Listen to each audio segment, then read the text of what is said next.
So guys one of the world tag team champions R-Truth ने अपने और Brock Lesnar के किस्से के बारे में बड़े अच्छे से चीजें शेयर कर दी हमारे साथ। उन्होंने कहा कि देखो, मैं जबरदस्ती कुछ नहीं करता, सब ऑर्गेनिकली हो जाता है। वो जो लाफ्टर, वो जो मजा आप देखते हो, सब कुछ ओरिजिनली होता है। स्क्रिप्ट जैसा वहाँ कुछ भी नहीं होता। अगर वैसा कुछ होता भी तो चीजें फेक लगने लगती। तो सब कुछ ऑर्गेनिकली होता है मेरे साथ, या फिर जो भी मेरे साथ रिंग में होता है ना, उसको ऑर्गेनिकली हंसी आती है। और वैसा ही मुझे कुछ देखना भी पसंद है। बट ब्रॉक लेसनर के साथ कुछ सीन अजीब सा था। वहाँ चीजें हमेशा की तरह नहीं थी। वो एक अलग टाइप के सुपरस्टार है, जल्दी से कैरेक्टर को ब्रेक नहीं करते। देखो, बैक स्टेज में मुझे पॉल हेमन मिले थे, जिन्होंने मुझे कहा कि ब्रॉक लेसनर को हंसा के दिखा। पता नहीं उनकी बैट किसके साथ लगी थी, आई डोंट नो, लेकिन मुझे तो ये टास्क मिला था। एंड ट्रस्ट मी, मैंने कुछ भी फेक आउट नहीं किया। मैं सीधा रिंग में गया, ब्रॉक लेसनर के साथ खड़ा हुआ और मैंने फिर जो भी जोक मारा बस वो हंस दिए। और ब्रॉक लेसनर को जैसी हंसी आई, सारे लोग सरप्राइज हो गए कि भाई ये क्या हुआ। लेकिन ब्रॉक लेसनर के साथ स्टेज शेयर करने में एक अलग ही वाइब आती है। वो एक अलग ही लेवल के सुपरस्टार है। लेकिन हाँ, उस हंसी के बाद मुझे एक F5 जरूर खाना पड़ गया, जिसके बाद R-Truth चुप हो गए। तो देखा आपने कैसे R-Truth फेक आउट नहीं करते, जो भी होता है ओरिजिनल होता है। और इसी हंसी के साथ इस वीडियो को एंड तक पूरा देखना, क्योंकि मुझे आपको बहुत कुछ बताना है। एंड नाउ आप देख रहे हैं रेसलमैनिक्स, एंड सब्सक्राइब करना तो बनता है। वेल, अब क्योंकि हम जान चुके हैं कि ड्रू मैकिंटायर ने एक न्यू कॉन्ट्रैक्ट साइन कर लिया WWE के साथ, हम ये भी जान गए हैं कि ये कॉन्ट्रैक्ट एक बड़ी मनी वाला कॉन्ट्रैक्ट है। मल्टी ईयर्स का कॉन्ट्रैक्ट होने वाला है ये, बट उसकी लेंथ भी अब हमारे सामने क्लियर हो चुकी है। तो अप्रैल 2027 तक ड्रू मैकिंटायर WWE के साथ ही काम करने वाले हैं। And how ironic is this, same year में, मतलब 2027 को ही एक और स्टार का कॉन्ट्रैक्ट एंड होने वाला है, but from the different promotion, और उसका नाम है जॉन मॉक्सली। अब देखते हैं अप्रैल 2027 में और क्या क्या धमाका में देखने को मिलता है। क्या पता ड्रू मैकिंटायर ऑल एलीट हो जाए और एम्ब्रोस WWE में वापस आ जाए। वो कहते हैं ना,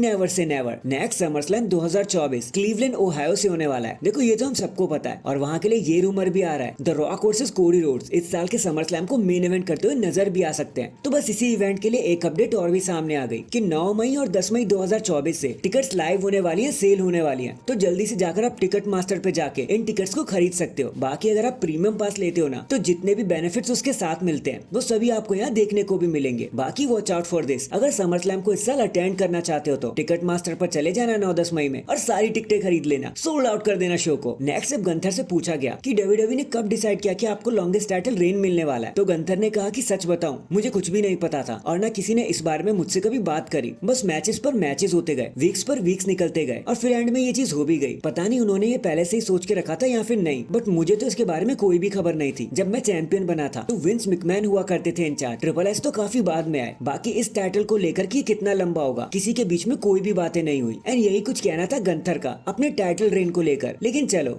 जो हुआ सो हुआ। गंथर के लिए तो ये अच्छा हो गया ना। एंड हम फैंस को देखने को मिला एक hard hitting longest title rain.